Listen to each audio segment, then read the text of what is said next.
Assalamualaikum warahmatullahi wabarakatuh. Perkenalkan, nama saya Nurlia Wulandari, NPM 1804102032 dari jurusan S1 Perbankan Syariah. Tujuan dari pembuatan video ini adalah untuk memenuhi tugas ujian komprehensif keagamaan yang diampu oleh Bapak Muhammad Hanafi Zuardi. Untuk materi yang pertama itu ada Quran Surah Al-Baqarah ayat 275 sampai dengan 279 yang bunyinya A'udzubillahi minasyaitonirrajim. Bismillahirrahmanirrahim. Alladzina ya'kuluna riba la yaqumuna illa kama yaqumul ladzi yatakhabbathu syaitanu minal mas. Dzalika bi annahum qalu innamal bai'u mithlur riba wa ahallallahu al-bai'a wa harrama riba. Faman ja'ahu mau'izatun min rabbih fantaha falahu ma salaf wa amruhu ilallah wa man 'ada fa ulaika ashabun nar hum fiha khalidun yamhaqullahu riba wa yurbis shadaqat wallahu la yuhibbu kulla kaffarin athim. Innal ladzina amanu taqullaha wa zaru ma baqiya minar riba in kuntum mu'minin fa illam taf'alu fa'zanu biharbin minallahi wa rasulih wa in tubtum falakum ru'usu amwalikum la taslimuna wa la tuslamun. Shadaqallahul azim. Yang artinya, orang-orang yang makan riba tidak dapat berdiri, melainkan seperti berdirinya orang yang kemasukan setan karena gila. Yang demikian itu karena mereka berkata bahwa jual beli sama dengan riba. Padahal Allah telah menghalalkan jual beli dan mengharamkan riba. Barang siapa mendapat peringatan dari Tuhannya, lalu dia berhenti, maka apa yang telah diperolehnya dahulu menjadi miliknya dan urusannya terserah kepada Allah. Barang siapa mengulangi, maka mereka itu penghuni neraka, mereka kekal di dalamnya. Allah memusnahkan riba dan menyuburkan sedekah. Allah tidak menyukai setiap orang yang tetap dalam kekafiran dan bergelimang dosa. Sungguh, orang-orang beriman mengerjakan kebajikan, melaksanakan sholat, dan menunaikan zakat. Mereka mendapat pahala di sisi Tuhannya. Tidak ada rasa takut pada mereka dan mereka tidak bersedih hati. Wahai orang-orang yang beriman, bertawakallah kepada Allah dan tinggalkan sisa riba yang belum dipungut jika kamu orang beriman. Jika kamu tidak melaksanakannya, maka umumkanlah perang dari Allah dan Rasul-Nya. Tetapi jika kamu bertaubat, maka kamu berhak atas pokok harta kamu. Kamu tidak berbuat zalim, merugikan, dan tidak dizalimi, tidak merugikan. Yang selanjutnya itu ada tanda baca atau tajwid. Yang pertama ada allazina, dibaca alif lam syamsiah karena huruf alif lam bertemu dengan huruf syamsiah lam bertasydid. Yang kedua itu ada yaquluna, dibaca mat tabi'i karena huruf lam berharokat dhammah bertemu dengan wawu sukun. Yang ketiga ada ar-riba, dibaca alif lam syamsiah karena huruf alif lam bertemu dengan syamsiah ra bertasydid. Yang keempat ada minal mas, alif lam qamariyah karena huruf alif lam bertemu dengan mim dan dibaca dengan jelas. Yang selanjutnya itu ada bi annahum, dibaca hunnah sebab ada nun bertasydid dan cara membacanya mendengung 2-3 harokat. Yang keenam itu ada wa ahallallah, dibaca tafkhim karena lafaz Allah didahului oleh huruf hijaiyah lam berharokat fathah, maka dibaca dengan tebal. Yang ketujuh ada yamhaqu, dibaca izhar safawi karena ada mim mati bertemu dengan huruf H. Yang kedelapan ada kafarin asim, yaitu izhar karena ada tanwin bertemu dengan huruf alif. Yang kesembilan ada inda rabbihim, ada ikhfa karena ada huruf nun mati bertemu dengan huruf zal. Yang terakhir itu ada in kuntum, dibaca ikhfa karena nun mati bertemu dengan huruf kaf. Nah, untuk materi yang selanjutnya itu ada materi fikih ibadah. Yang pertama itu ada toharoh. Toharoh itu sendiri berarti suci dari hadas dan najis. Yang kedua ada wudu. Wudu merupakan membersihkan beberapa anggota badan dari hadas kecil sesuai dengan ketentuan yang telah ditetapkan dalam hukum syara.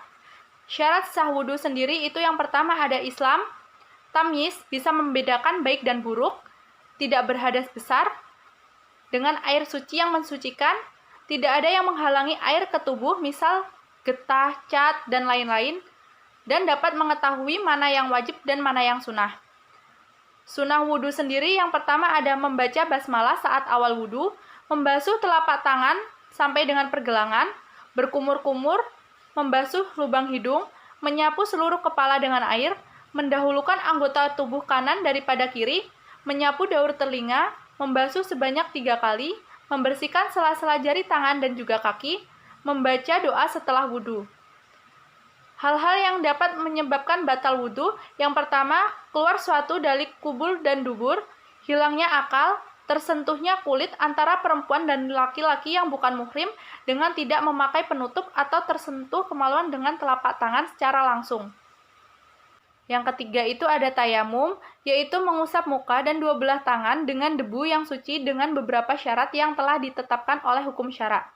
Syarat tayamum sendiri itu yang pertama, tidak ada air walaupun sudah berusaha mencari, berhalangan menggunakan air dikarenakan sakit, telah masuk waktu salat, dalam perjalanan, dan dengan menggunakan debu yang suci. Rukun tayamum itu yang pertama ada niat, mengusap muka dengan tanah sebanyak 2 kali, mengusap 2 belah tangan hingga siku, dan tertib. Hal yang membatalkan tayamum yaitu segala yang membatalkan wudhu, ada air sebelum dilakukannya sholat, dan murtad. Yang keempat itu ada sholat. Sholat merupakan ibadah kepada Allah dalam beberapa bentuk perkataan dan perbuatan dimulai dengan takbir dan diakhiri dengan salam menurut syarat-syarat hukum syara.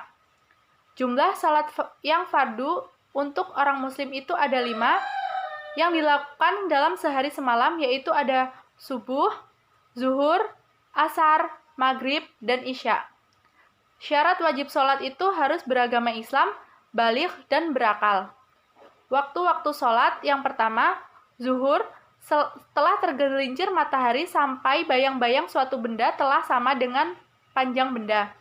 Yang kedua, asyar, setelah sholat zuhur sampai matahari terbenam di ufuk barat. Yang ketiga, maghrib, mulai terbenamnya matahari hingga hilangnya mega merah. Yang keempat, isya, dari hilangnya mega merah di ufuk barat hingga terbitnya fajar shadiq. Yang kelima, subuh, dimulai dari terbitnya fajar shadiq hingga terbit matahari.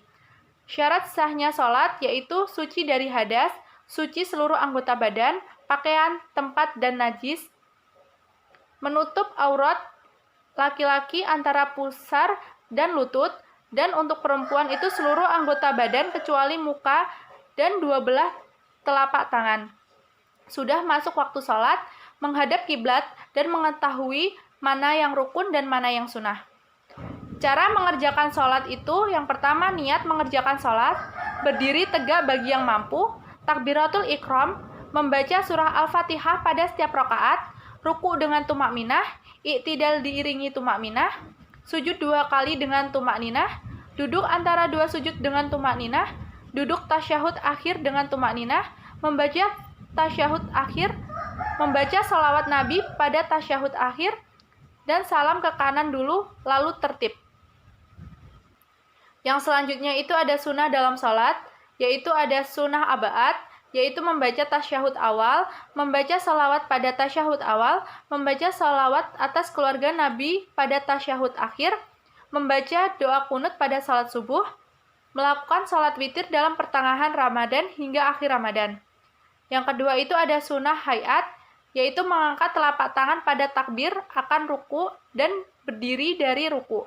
Meletakkan telapak tangan kanan di atas tangan kiri, membaca iftitah, membaca ta'awudz, membaca amin setelah membaca Fatihah, membaca surah Al-Quran sehabis Fatihah, membaca takbir ketika naik dan turun, membaca tasbih ketika ruku dan sujud, duduk iftirosi dalam semua duduk, duduk tawaruk pada tasyahud akhir, membaca salam yang kedua, memalingkan muka ke kanan dan kiri ketika salam. Yang kelima itu ada sholat Jumat. Sholat Jumat merupakan suatu kewajiban bagi setiap muslim laki-laki yang dilaksanakan pada hari Jumat sebanyak 2 rakaat secara berjamaah setelah 2 khutbah. Hukumnya fardu ain bagi laki-laki muslim.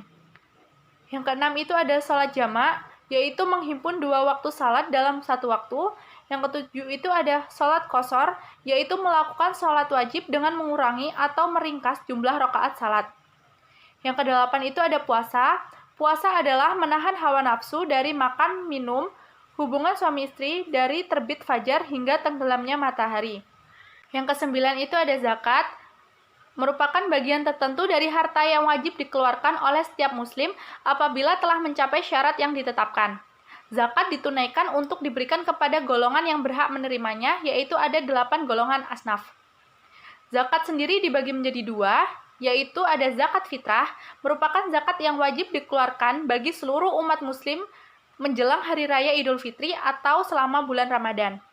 Zakat fitrah sendiri dapat dibayar setara dengan 2,5 kg beras. Yang kedua itu ada zakat mal atau zakat harta, adalah zakat penghasilan seperti hasil pertanian, pertambangan, perniagaan, ternak, barang temuan, emas, dan juga perak. Zakat mal ini wajib dikeluarkan apabila telah mencapai haul dan juga nisabnya. Selanjutnya ada mekanisme penghimpunan dana zakat, yaitu nama lain dari penghimpunan zakat adalah fundraising, yang berarti pengumpulan dana. Fundraising zakat merupakan kegiatan menghimpun dana dan mempengaruhi calon muzaki, baik perseorangan maupun badan usaha, agar menyalurkan dana zakat, infak, dan juga sedekah mereka kepada lembaga pengelola zakat. Yang selanjutnya itu ada pendistribusian zakat, yang dilakukan berdasarkan skala prioritas dengan memperhatikan prinsip pemerataan, keadilan, dan kewilayahan. Skala prioritas ini adalah 8 asnaf yang telah ditentukan. Sekian pemaparan materi resume dari saya. Apabila ada kurang lebihnya, saya mohon maaf. Wassalamualaikum warahmatullahi wabarakatuh.